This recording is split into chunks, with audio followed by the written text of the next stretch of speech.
नमस्कार दोस्तों, स्वागत है नई वीडियो में। दोस्तों इस वीडियो में हम लोग जो आपका सब्जेक्ट है बैंकिंग एंड इंश्योरेंस, उसमें आपको पढ़ना है सेमेस्टर 2 वालों को इंडियन बैंकिंग सिस्टम, ठीक है। उसका बीबीआई क्वेश्चन देखेंगे दोस्तों, जो कि हम लोग इंग्लिश में देखेंगे।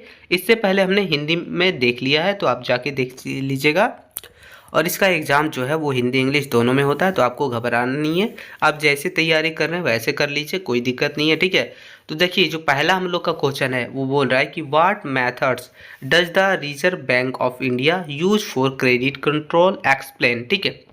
तो ये कहना ये चाह रहा है कि भारतीय रिजर्व बैंक जो है वो किस तरह से जो है किन किन विधि के द्वारा, किन किन मेथड के द्वारा जो काम करता है वो ऋण नियंत्रण में यानी कि क्रेडिट कंट्रोल में कैसे काम करता है, किन किन विधियों का प्रयोग करता है। तो ये आपको लिखना है, ठीक है, इंडिया में यानी भारत में। तो ये पहला क्वेश्चन।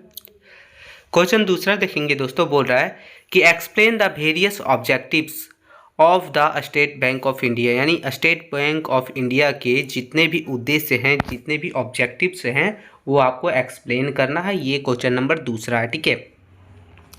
आगे क्वेश्चन नंबर तीसरा जो हम लोग का है दोस्तों, वो बोल रहा है कि explain the role of regional and cooperative banks in rural India. यानी कहने का मतलब ये है कि भारत में जो है वो भारत में ग्रामीण क्षेत्र में जो है, भारत के ग्रामीण क्षेत्र में क्षेत्रीय ग्रामीण बैंक या फिर आपका जो है सहकारी बैंक, वो कैसे भूमिका निभाता है, वही आपको एक्सप्लेन करना है।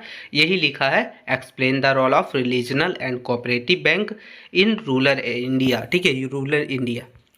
आगे क्वेश्चन नंबर चौथा है कि what is monetary policy, explain it various equipment.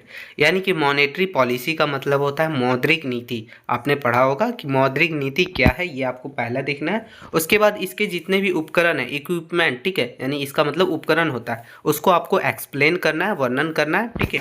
तो ये क्वेश्चन नंबर चौथा था। आगे क्वेश्चन नंबर पाँचवा है कि what is commercial bank, explain its function. यानी कमर्शियल बैंक जिसको बोलते हैं वाणिज्य बैंक या फिर व्यावसायिक बैंक भी बोलते हैं, वो क्या चीज़ है और इसका जितना भी काम है या फिर जो भी इसका काम वगैरह फंक्शन वगैरह है वो आपको एक्सप्लेन करना है। तो ये क्वेश्चन नंबर पाँचवा था। आगे क्वेश्चन नंबर छठा देखेंगे, बोला है कि define bank, describe the various function of banks in the modern era, ठीक है। यानी आधुनिक युग में पहले तो आपको बैंक यानी बैंक क्या है वो डिफाइन करना। उसके बाद बोल रहा है कि आधुनिक युग में जो है दोस्तों, वो बैंक का जितना भी काम है, जितना भी फंक्शंस है, वो आपको डिस्क्राइब करना है, वर्णन करना है। तो ये था क्वेश्चन नंबर छठा। आगे क्वेश्चन नंबर सातवां है, जो आपको पता चल रहा है कि explain the difference between commercial banks and central bank. यानी कि आपका जो वाणिज्य बैंक है, जिसको व्यावसायिक बैंक भी बोलते हैं, और साथ ही साथ आपका केंद्रीय बैंक, उन दोनों के बीच अंतर स्पष्ट कीजिए। तो यही है क्वेश्चन नंबर सातवां, ठीक है। आगे क्वेश्चन नंबर आठवां देखेंगे दोस्तों। क्वेश्चन नंबर आठवां है, बोल रहा है कि discuss the objectives and important of the banking regulation act 1949।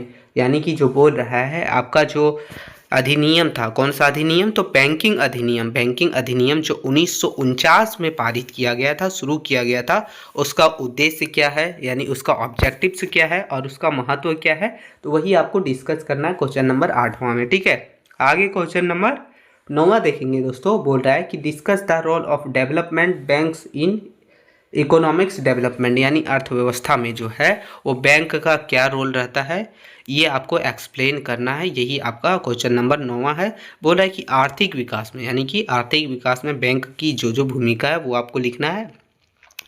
आगे क्वेश्चन नंबर 10वां है कि explain the objectives and function of the reserve bank of India. यानी रिजर्व बैंक ऑफ इंडिया का जो भी उद्देश्य है, जो भी काम है, वो आपको लिखना है क्वेश्चन नंबर 10वां में। आगे क्वेश्चन नंबर 11वां है, यानी ये आपको आरबीआई का लिखना था। आगे क्वेश्चन नंबर 11वां में एसबीआई का जो भी ऑब्जेक्टिव्स, जो भी फंक्शन है, वो आपको एक्सप्लेन करना है। ये क्वेश्चन नंबर 11वां था। आगे क्वेश्चन नंबर 12वां है, बोल रहा है कि discuss the role and importance of commercial banks in the Indian economics. यानी भारतीय अर्थव्यवस्था में जो है क्या भूमिका निभाता है, क्या महत्व निभाता है, कौन, तो कमर्शियल बैंक यानी कि वाणिज्य बैंक। तो ये आपको लिखना है। तो यही हमने टोटल सिर्फ 12 ही प्रश्न लिए हैं, और ये 12 प्रश्न अगर आप कर लेते हैं तो इसी में से आपका पूरा का पूरा आ जाएगा। पूरा आ जाएगा, बस आपको अच्छे से कर लेना है, ठीक है। तो यही छोटी सी वीडियो थी, हेल्पफुल लगी तो छोटा सा लाइक कर दीजिएगा। मिलते हैं नई वीडियो में, तब तक के लिए जय हिंद मित्रों।